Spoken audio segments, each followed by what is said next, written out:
Hi students, ఈ సెషన్లో మనము అంతము కాని పునరావృతం అయ్యే దశాంశాలను p/q రూపంలో మార్చడం ఎలాగో చూద్దాం. దశాంశాన్ని మనం మార్చాలంటే ముందుగా మనము అవధి అనేటువంటి ఒక కాన్సెప్ట్ని మనం తెలుసుకోవాలి. పీరియడ్ అంటారు ఇంగ్లీష్లో. సో ఏంటి అవధి చూద్దాం. మనము 0.3333 ఇలా పునరావృతం అంతం కానీ పునరావృతం అయ్యే దశాంశం, దీన్ని మనం ఏం రాసామరా అంటే 0.3 బార్ అని రాసాం. అలాగే 1.272727 అండ్ సో ఆన్ ఇలా వస్తూనే ఉంది. ఏం రిపీట్ అవుతుంది ఇక్కడ?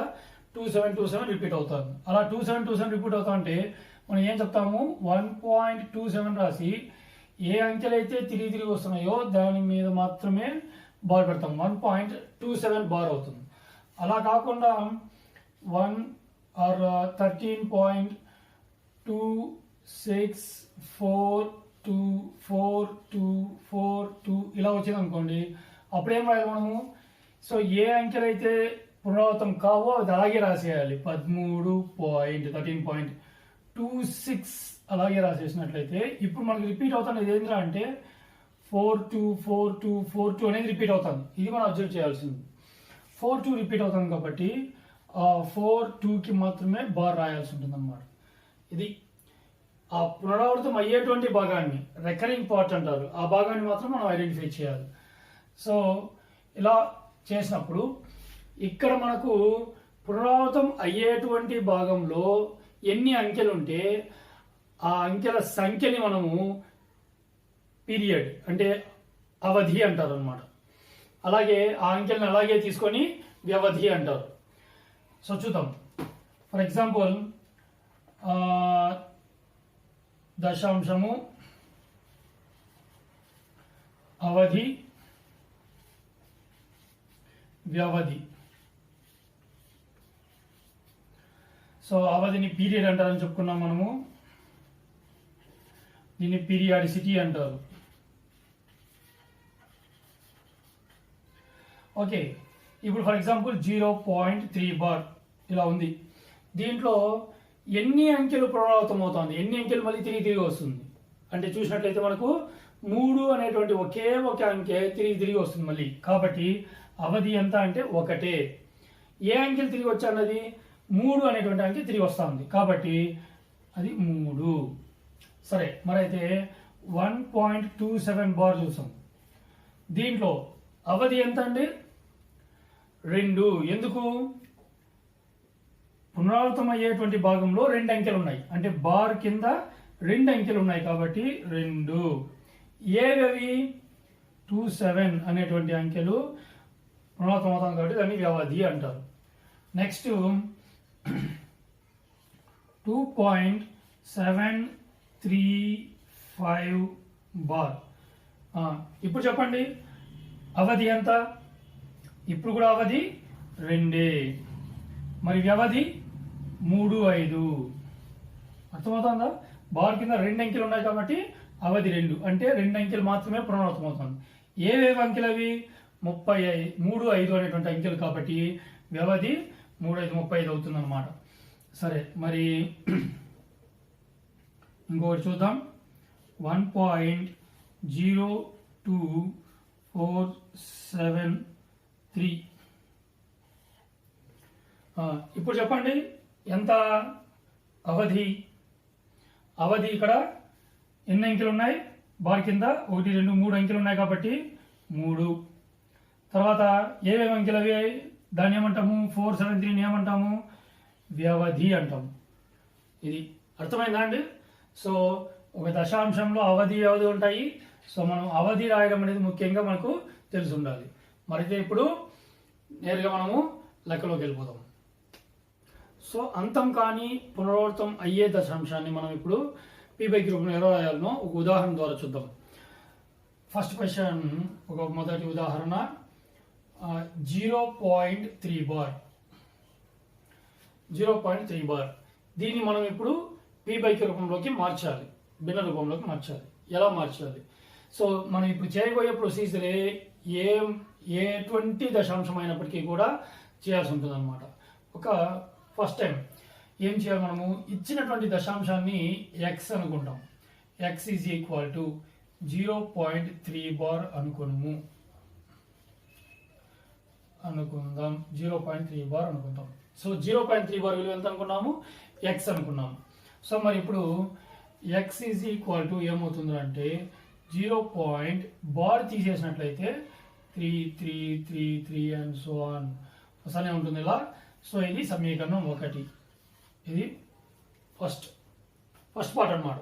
ఇచ్చిన దశాంశాన్ని ఎక్స్ అనుకొని దాన్ని బార్ లేకుండా రాసి సమీకరణం 1 అనుకుంటాం. రెండవ పార్ట్లో ఏంటంటే అవధి ఎంత కనుక్కోవాలి. ఇప్పుడు చెప్పుకున్నాం మనము అవధి. సో 0.3 బార్లో అవధి ఎంత అండి? 1. సో బార్ కింద ఒక స్థానమే ఉంది, ఒక స్థానమే పునరావృతం అవుతా ఉంది కాబట్టి మనకు అవధి 1 అవుతుంది. అవధి ఎంత అయితే వస్తుందో దాన్ని మనము 10 పవర్స్ వేసుకోవాలి. అవధి 1 కాబట్టి 10 పవర్ 1 ఎంతని? 10 పవర్ 1 విలువ 10.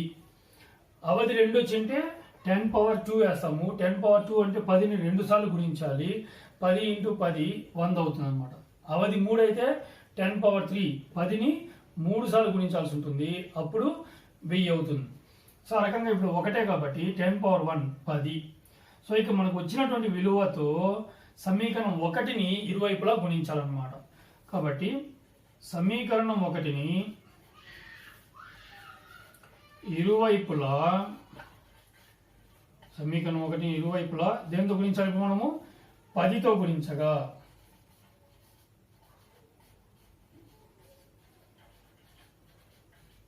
ఏమవుతుంది? సో సమీకరణం 1ని ఈక్వేషన్ 1 ఉంది కాబట్టి ఇక్కడ LHS భాగాన్ని గుణించాలి, RHS భాగాన్ని గుణించాలి. సో ఎక్స్ని 10తో గుణించినట్లయితే x × 10. ఇక్కడ ఈ మొత్తాన్ని 10తో గుణించినట్లయితే 10 × 0.3333 అండ్ సో ఆన్ అవుతుంది అన్నమాట. సో 10 × x ఏమవుతుంది అంటే 10x అవుతుంది. సో ఇప్పుడు ఇక్కడ మనం 10తో గుణిస్తున్నాం. సో ఏమవుతుందిరా అంటే దశాంశం యొక్క విలువ ఒక దశాంశ పాయింట్, ఈ పాయింట్ దశాంశం అనేది కుడివైపుకు జరుగుతుంది. ఒక 0తో గుణించినప్పుడు ఒక స్థానం జరుగుతుంది అన్నమాట. ఏమవుతుంది? 03.33. 03 అంటే 3, 3.3333 ఇంకా వస్తూనే ఉంటాయి కాబట్టి మనం ఎన్ని కావాలంటే అన్ని పెట్టుకోవచ్చు. ఇది గుర్తుంచుకోండి. మనం 10తో గుణకారం చేస్తున్నాం. 1.2 ఉంది, 1.234 ఉంది అనుకుంటాం. ఇంటూ 10 చేసినామంటే ఏమవుతుందిరా అంటే ఈ స్థానం ఇలా జరుగుతుంది. అప్పుడు ఏమవుతుంది? ఒక స్థానము 12.34 అవుతుంది. అదే 1.234ని నేను 100తో గుణించినామంటే అప్పుడు ఏమవుతుంది? సో 1 2 3 4 ఒకట్లా 1 2 3 4 ఒకట్లా 1 2 3 4 వస్తుంది. సో 2 సున్నాలు వచ్చినాయి కాబట్టి ఈ పాయింట్ 2 స్థానాలు జరుగుతుంది. ఆ 2 స్థానాలు కూడా ఇక్కడికి వచ్చేసి 3 స్థానాల తర్వాత పాయింట్ పెట్టుకున్నామంటే మనకి ఎక్కడ వస్తుంది అంటే 1 2 3.4 అవుతుంది. అంటే 2 స్థానాలు జరుగుతుంది అనమాట. అదే 3 సున్నాలు ఉంటే 3 స్థానాలు జరుగుతుంది. ఎప్పుడు 1 తర్వాత సున్నాలు ఉన్నప్పుడు మాత్రమే ఇది. జస్ట్ పాయింట్ జరిపితే సరిపోతుంది అనమాట. సో కాబట్టి ఇక్కడ 1 తర్వాత ఒక సున్నానే ఉంది కాబట్టి ఒక స్థానాన్ని జరుపుకున్నాం. ఇది సమీకరణం 2. So half of the problem అయిపోయింది. సో నెక్స్ట్ 1వ సమీకరణాన్ని తీసేయాలి.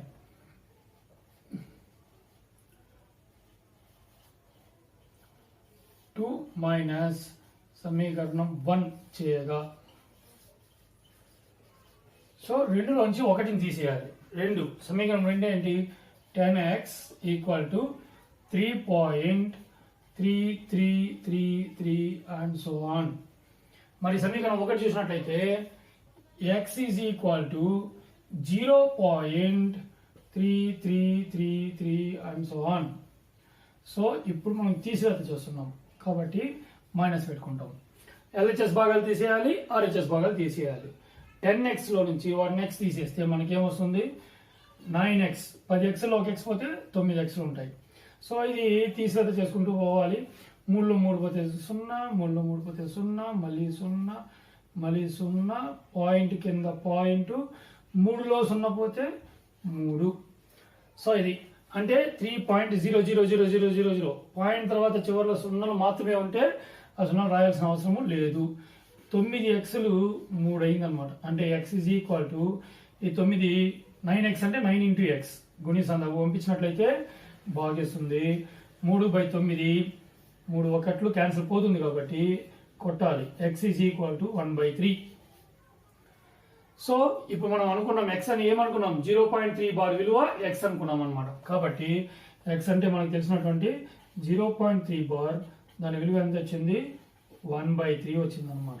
అంటే 0.3 బార్ను మనము p/q రూపంలోకి మార్చినట్లయితే 1/3 వస్తుంది.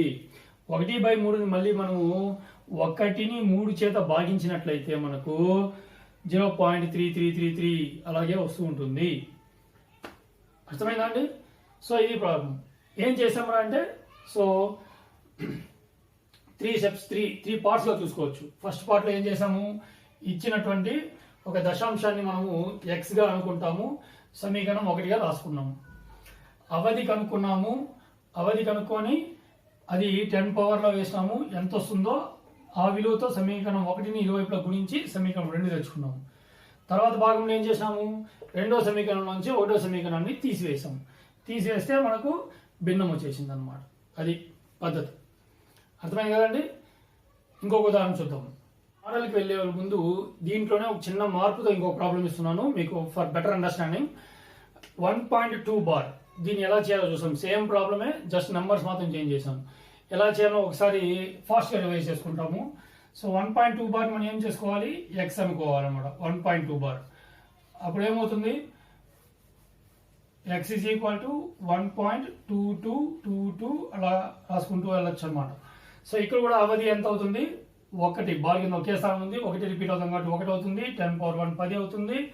సేమ్ సమీకరణం 1ని ఇరువైపులా దేంతో గుణించాలి, ఇప్పుడు కూడా మనకు 10 వచ్చింది కాబట్టి 10తోనే గుణించాలి. అప్పుడు 10 ఇంటూ ఎక్స్, అది ఎక్స్ ఇంటూ 10 ఎలా రాసినా 10 into X is equal to, so ఇక్కడ ఏమవుతుందా అంటే మనకు ఉండేటువంటి సంఖ్యను రాసుకోవాలి. 1.2222 అనేది రాసుకోవాలి.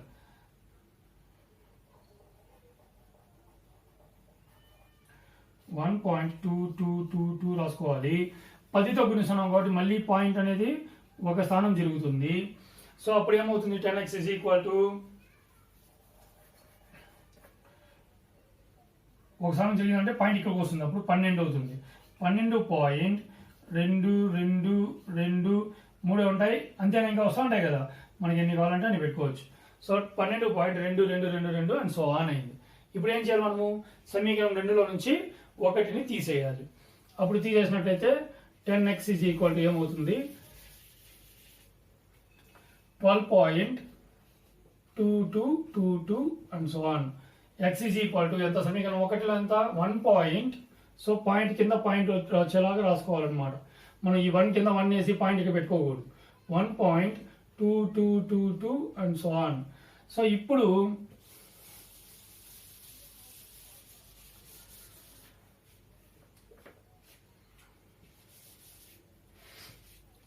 ఏమవుతుంది, పాయింట్ కింద పాయింట్ అలాగే ఉంటుంది. ఈ స్థానాలు చూసినట్లయితే 0 0 0 0 అండ్ సో ఆన్ అలాగే వస్తుంది. సో 2లో 1 పోతే 1, పక్కన 1 ఉంది, అంటే 12లో 1 పోతే 11. సో ఇక్కడ 10x 1x పోతే 9x ఈజ్ ఈక్వల్ టు 11.000 కాబట్టి మనం ఏం రాసుకుంటాము, 11 రాసుకుంటాము. అప్పుడు నెక్స్ట్ 9 నాకు పంపించేసినట్టయితే 11/9 అవుతుంది. ఎక్స్ అంటే మనం ఏమనుకున్నాము 1.2 బార్, 1.2 బార్ని ఎక్స్ అనుకున్నాం కాబట్టి 1.2 bar is equal to 11/9. So భిన్నంగా మార్చేసినాం అనమాట. 1.2 బార్ని 11/9 p/q రూపంలోకి మార్చేసాం. సో ఆ ప్రాబ్లంనే కొంచెం క్విక్గా చెప్పుకున్నాం అనమాట. సో మీరు ఫాలో అయినైతే చేయండి, చూడకుండా దీన్ని ప్రస్తుతం రాసుకోండి. చూద్దాం 2.43 బార్. సో ఫస్ట్ స్టెప్ ఏంటంటే దీన్ని మనం ఎక్స్ అనుకోవాలి. X is equal to 2.43 bar అనుకుందాం. సో అప్పుడు ఏమవుతుంది, దీన్ని విస్తరించి రాయాలి. 2.434343 అండ్ సో ఆన్ అలా వెళ్తూ ఉంటుంది. పాయింట్ తర్వాత ఒక 4 స్థానాలు ఉంటే మనకు చాలా అనమాట, లేదు ఇంకో 2 కూడా రాసుకోవచ్చు. సో ఇప్పుడు మనం నెక్స్ట్ స్టెప్ ఏం వేయాలి, అవధి. అవధి ఎంత అండి? బార్ కింద ఎన్ని అంకెలు ఉన్నాయి? 2 అంకెలు ఉన్నాయి ఇప్పుడు. కాబట్టి అవధి 2. అవధి ఎంత అయితే వస్తుందో దాన్ని మనము 10 పవర్లో వేసుకోవాలి. 10 పవర్ 2. 10 పవర్ 2 అంటే 10ని ఎన్నిసార్లు గుణించాలి మనము? 2 సార్లు గుణించాలి. 10 × 10. సో 10 పదులు ఎంత? 100. ఇక్కడ వచ్చిన సంఖ్యతో సమీకరణం 1ను గుణించాలి మనం. ఎంత వచ్చింది మనకు? 100 వచ్చింది. సో కాబట్టి సమీకరణం 1ను ఇరువైపులా 100తో గుణించగా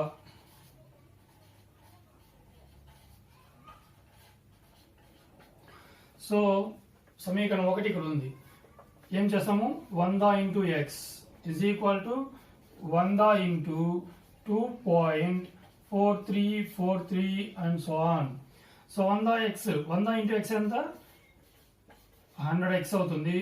100 × x 100x. సో 100x అవుతుంది. ఇక్కడ మనం ఇంతకుముందు చెప్పుకున్నాం 10తో గుణించినాం కాబట్టి ఒక స్థానం జరిగింది. 100తో గుణిస్తే పాయింట్ అనేది 2 స్థానాలు జరుగుతుంది.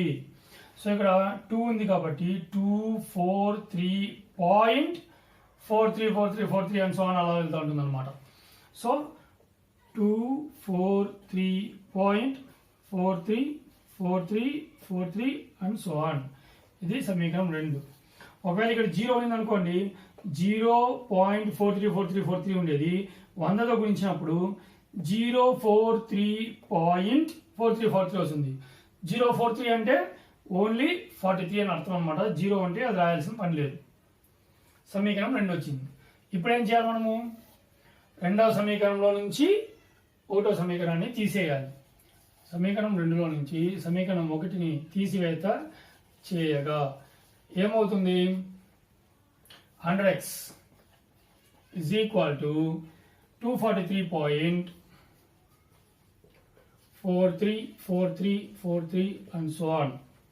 మరి సమీకరణం 1 చూసినట్లయితే x equal to x equal to 2.4343 and so on. So ఇప్పుడు మనము తీసివేత చేస్తున్నాం. So minus గుర్తుపెట్టుకున్నాం. 100x నుంచి 1x తీసేస్తే 99x ఉంటాయి. 99x is equal to, so ఇక్కడ చూసినట్లయితే 3లో 3 పోతే 0, 4లో 4 పోతే 0, మళ్ళీ 3లో 3 పోతే 0, 4లో 4 పోతే 0 పాయింట్. సో ఇవన్నీ అలాగే ఉంటాయి. సో 3లో 2 తీసేస్తే 1, ఇంకా 4 అలాగే ఉంటుంది, 2 అలాగే ఉంటుంది. So 99x is equal to మనకి ఏమొచ్చింది? 241.000 కాబట్టి వాటిని వదిలేయచ్చు. 241 అంటే ఈ 99గా పంపించినట్లయితే గుణిస్తాడు, అవ్వకపోతే భాగిస్తుంది బై 99. ఏమైనా క్యాన్సిల్ పోతుందా అండి? సో 5, 6, 7 ఇది 3తో కానీ 9తో కానీ క్యాన్సిల్ పోదు, 11తో పోదు. సో కాబట్టి ఇంకేదైనా క్యాన్సిల్ పోతే కొట్టాలి, లేదంటే అక్కడ ఆపేయచ్చు అనమాట. సో ఎక్స్ అంటే మనం ఏమనుకున్నాము? ఎక్స్ అంటే 2.43 బార్ అనుకుందాము. కాబట్టి ఎక్స్ అంటే 2.43 బార్ is equal to 241/99. ఈ రకంగా మనము అంతము కానీ పునరావృతం అయ్యే దశాంశాన్ని మనము పీవైకి రూపంలో రాస్తామన్నమాట. ఇంకొక మోడల్ ఉంది, అది కూడా చూసేద్దాం ఒకసారి. 3.127 బార్ మిశ్రమ ఆవర్తిత దశాంశం అంటారు. సో ఇంతవరకు మనం చూసినట్లయితే దశాంశ భాగంలో అంటే మొత్తం భాగము పునరావృతం అవుతుంది. కానీ 0.3 బార్, 1.25 బార్, అట్లా 25 బార్ మొత్తం దశాంశం మొత్తము పునరావృతం అవుతుంది. కానీ ఇక్కడ చూసినట్లయితే దశాంశ భాగంలో కొన్ని అంకెలు మాత్రమే పునరావృతం అవుతుంది. సో వీటిని ఎలా చేయాలి? వీటికి వేరే పద్ధతి ఏం లేదండి, అన్నీ ఒకే పద్ధతిలో చేసుకెళ్ళిపోవాలి. ఇలా కొత్తగా చూసేసరికి మనము ఏం చేయాలని ఆలోచించాల్సిన పని లేదు. Same steps, same procedure.